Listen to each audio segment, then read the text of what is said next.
नमस्कार. आपण ऐकतोय डॉक्टर सौ कुमुदताई गोसावी लिखित हरिगंध, परमपूज्य हरिकाका गोसावी यांचं चरित्र आणि अनुभव ग्रंथ. आजचा आपला भाग चाललाय 20वा. न्यूक्लियस बदलण्यासाठी साधना. अखंड सावधानता प्रत्येकाने प्रपंचात आणि परमार्थात बाळगली तर समाज स्वास्थ्यही टिकतं, या धारणेने हरिकाकांनी कार्य केलं. व्यक्तिहिताबरोबरच समर्थ समाज आणि समर्थ राष्ट्र बनवण्यासाठी आवश्यक असलेल्या संस्कारात त्यांच्या भक्तांना, चाहत्यांना त्यांनी ठेवले. रचनात्मक कार्य करण्याची काकांची प्रवृत्ती होती. कोणताही शोध ही त्याच्या मूल स्रोतापर्यंत जाण्याची मानवी कर्तृत्वाची एक सुरुवात असते, कारण तिथे केवळ चैतन्यमय अस्तित्वाची जाणीव असते.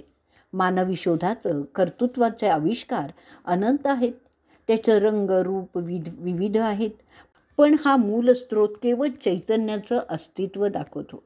इथे खऱ्या अर्थाने प्रवास संपलेला असतो.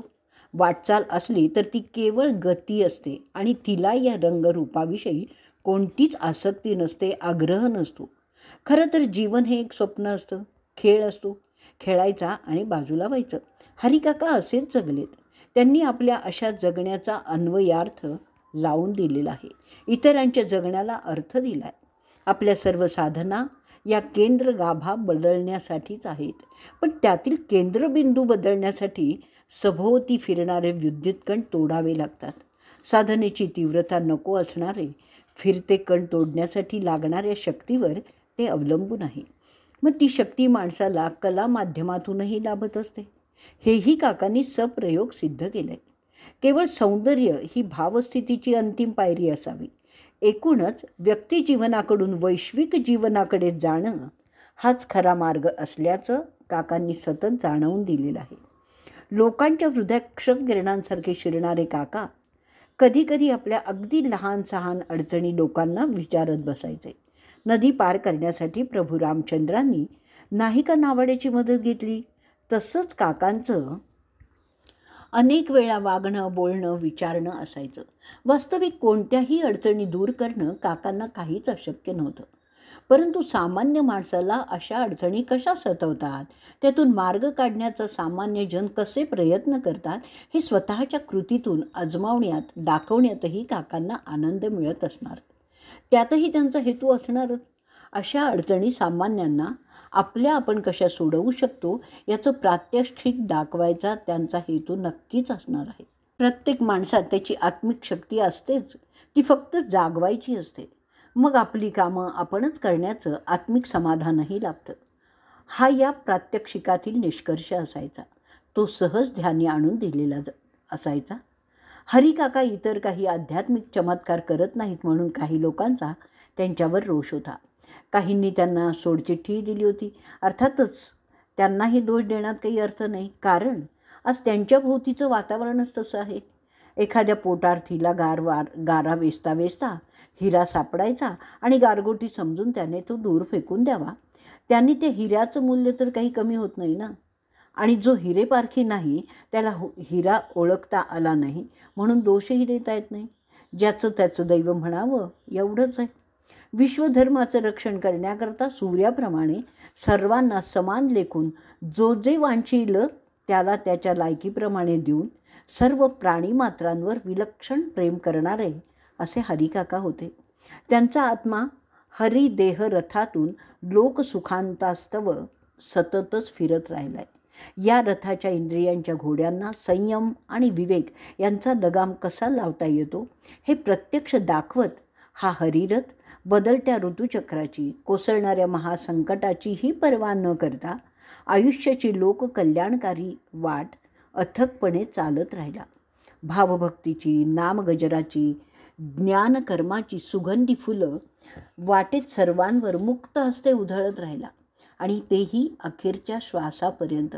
नंतरही निर्गुण रूपातही लोकांची काळजी घेत घेत त्यांचा प्रवास चालूच आहे, कारण त्याला आधीच नाही तिथे अंत असणार कसा. नियतीच्या जडणघडणीच्या खेळात अंती चांगल्या गोष्टींचंही विसर्जन होतच असतं. काकांनीही आपल्या देहाचं विसर्जन निसर्ग नियमानुसार केलेलं आहे. तरीही हरिरथाचा सारथी आत्मा प्रतिबिंब रूपात परमेश्वरात विलीन होऊनही पुन्हा भक्तांच्या काजा सदैव सज्जच आहे, तत्परच आहे. हत्तरगीतील हरिमंदिराची साध. आपल्या सत्शिष्याने साधनेद्वारा सामर्थ्य कमावून लोककल्याणकारी कार्य करावं यासाठी एकनाथांच्या गुरूंनी म्हणजे जनार्दन स्वामींनी देवगिरी किल्ल्यापासून नजीक असलेल्या अत्यंत पवित्र जागी शूलभंजन पर्वतावर साधना स्थानाची निवड केली. ज्या तपोभूमीवर लोपामुद्रा, मार्कंडेय ऋषी, जनार्दन स्वामी अशा तपस्व्यांची तपश्चर्या पावन झाली, तिथे एक तप साधना करायला लावून नाथांना साक्षात दत्तदर्शन घडवलंय आणि आपल्या परमशिष्याला प्रपंच आणि परमार्थातील अद्वैताचा अधिकारी बनवलंय. हरिकाकांनी 20व्या शतकातील बदलतं समाज जीवन, लोकांचं व्यस्त जीवन ध्यानी घेऊन आपल्या राहत्या घरातच, हरिमंदिरातच लोकांना तपोभूमी उपलब्ध करून दिली. 20व्याला साक्षीला औदुंब राहायचे.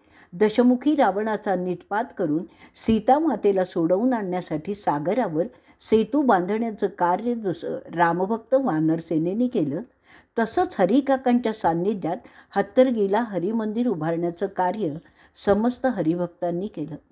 त्या ज्याच्या त्याच्या शक्ती आणि भक्तीनुसार वाटाही असेल.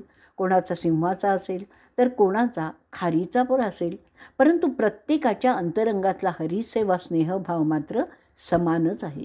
हरिमंदिरातील पावनभूमीची, तपोभूमीची हरिभक्तांना सदैव साधच असते, ती प्रेमाचीच. त्यामुळे आज हरी समाधीनंतर अर्धताप उलटून गेल्यावरही ही हाक मनाला पूर्ववत चेतना देते. भाविकांची पावलं हरिमंदिराकडे आपोआप वळतात.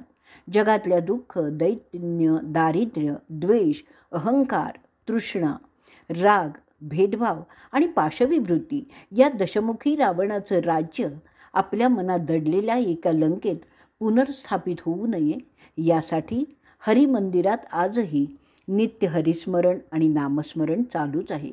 इथल्या पवित्र वातावरणात मनाला गारवा तर लाभतोच, तसा विसावाही मिळतो. इथल्या मातीचा कणनकण काकांनी नाममंत्राने, गजराने, भजन भारुडाने स्पंदित आणि गंधित केलेला आहे. म्हणून तर त्या मातीचा स्पर्श हवाहवासाच वाटतो. समर्थ हरिवारसा चालवण्याचं सामर्थ्य काकांनी हरिमंदिरातील माणसाला देऊन ठेवलेलं आहे. काकांच्या जिव्हाळ्याने आलेल्या माणसाचं स्वागत करणारे एकनाथ दादा लोकांचं आपल्या अधिकारवाणीने समाधानही करतात आणि सर्वांसाठी चंदनासारखं झिजूनही सदा प्रसन्न राहणाऱ्या माऊली सौ सुमित्रा वहिनी काकांनी दिलेलं अन्नपूर्णाव्रत चालवतात. सेवाभक्तीची ज्योतीने ज्योत पेटवून प्रकाशवाट कशी चालत राहते याचं साक्षात दर्शन हरिमंदिरातच घडतं. जिथे बघाल, ज्याच्यात बघाल तिथे आणि त्यांच्यात तुम्हाला हरीच दिसेल, हरीच भेटेल असं वचन काकांनी आपल्या भक्तांना दिलेलं आहे. त्याची प्रचिती हरिमंदिराच्या हवेत सामावलेली आहे. तिथला श्वासनश्वास हरिमय आहे. हरी तिथे आहे, सर्वत्र आहे. आजचा भाग आपण इथे संपवणार आहोत. अवधूत चिंतन श्री गुरुदेव दत्त.